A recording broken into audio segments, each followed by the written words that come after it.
Hello বন্ধুরা, শুভ দুপুর। নিয়তি রান্নাঘরে আপনাদের স্বাগত। আজকে আমি বানাবো চিকেন কারি। তার জন্য কিছু মশলা আমি পেস্ট করে নেব। 3টে পেঁয়াজ কুচি, একটা টমেটো কুচি, 10-12টা রসুন কোয়া, 1.5 ইঞ্চি মতো আদা কুচি, 5টা মতো শুকনো লঙ্কা, 15-16টা মতো কাঁচা লঙ্কা, হাফ চামচ গোটা ধনে, হাফ চামচ জিরে, গোটা জিরে, ছোট একটা দারচিনি, 2টো এলাচ। সব তেলে আমি ভালো করে ভেজে নেব। হাই আছে কিছুক্ষণ ভেজে নিয়ে আমি সেটাকে ঠান্ডা হতে দেব। খুব কড়া করে ভাজবো না, একদম হালকা করে ভেজে নেব। ভাজা হয়ে গেলে এবার এটাকে নামিয়ে আমি কিছুক্ষণ ঠান্ডা হতে দেবো। ঠান্ডা হয়ে গেলে গ্রাইন্ড করে নেব। দেখুন পেস্টটা আমার তৈরি। এবার কড়াইতে ওই তেলের মধ্যেই আমি ডুম ডুম করে কেটে রাখা আলু দিয়ে দেবো।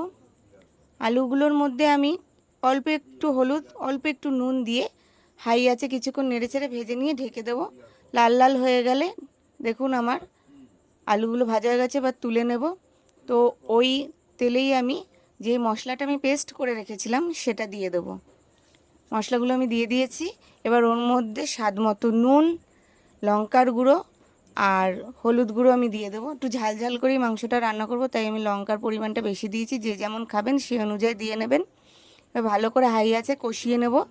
বেশিক্ষণ কষাতে হবে না, কারণ যেহেতু আমি মশলাগুলোকে আগে সব ভেজে নিয়েছিলাম, তো কাঁচা মশলা গন্ধ চলেই গেছে।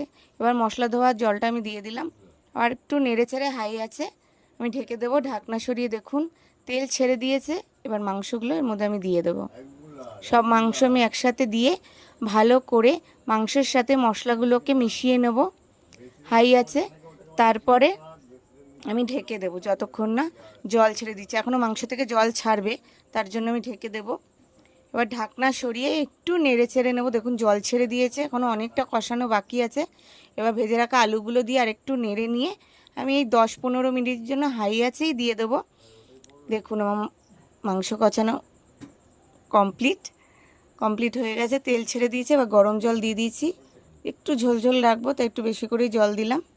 এবার একটু নেড়ে চেড়ে নিয়ে 15 মিনিটের জন্য ঢেকে দেবো। দেখুন আমার মাংস কমপ্লিট, তেলও ছেড়ে দিয়েছে, সুন্দর কালার এসছে। ভালো লাগলে লাইক, শেয়ার, কমেন্ট করবেন। পেজটিকে ফলো করে আমার পাশে থাকবেন।